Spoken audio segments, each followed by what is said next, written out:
In this chapter, we will continue our study of fractions, and we'll start off talking about adding and subtracting fractions. Now first, look at this concept. We've already talked about adding and subtracting things that are the same type of thing. For example, 3 apples plus 2 apples clearly gives you 5 apples. And we can add the 3 apples and the 2 apples because they're both apples. They're the same kind or the same type. This same concept, we've said, applies to variables as well. So instead of having apples, 3 apples plus 2 apples is 5 apples, just replace apples with the variable a. And we could write, mathematically, we could say 3a plus 2a equals 5a. And the a here doesn't have to represent apples. It could be anything. In particular, a could be a number. And 3 of that number plus 2 of that number would equal 5 of that number. And we can add the 3a and the 2a and get the 5a because these are both a terms. In this equation, remember, on the left side we say there are two terms. The 3a is a term and the 2a is a term. And these are what we call like terms because they have the same variable part. This concept of adding things that are the same type or the same kind also applies to fractions. Take a look at this diagram. Look at the shaded area. Down here there are 3 rectangles shaded.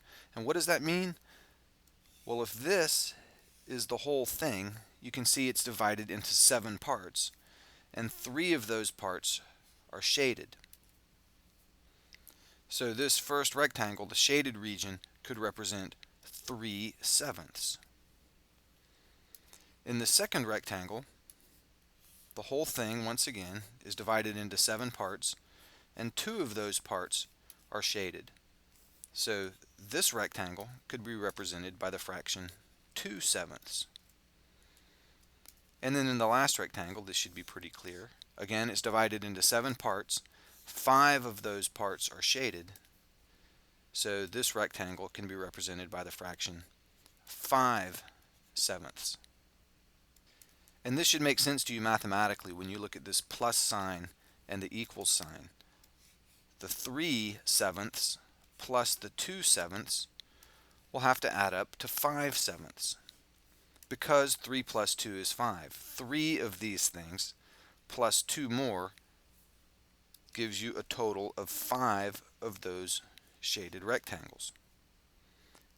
And since each of those shaded rectangles is a seventh, we can say that 3/7 plus 2/7 equals 5/7. So we can make this into an equation down here. That diagram can be written as an equation involving fractions. And the key point here is that the 3 and the 2 can be combined to give you the 5 because the 3 and the 2 both represent sevenths. This is 3/7 and that's 2/7. So they're the same type of thing.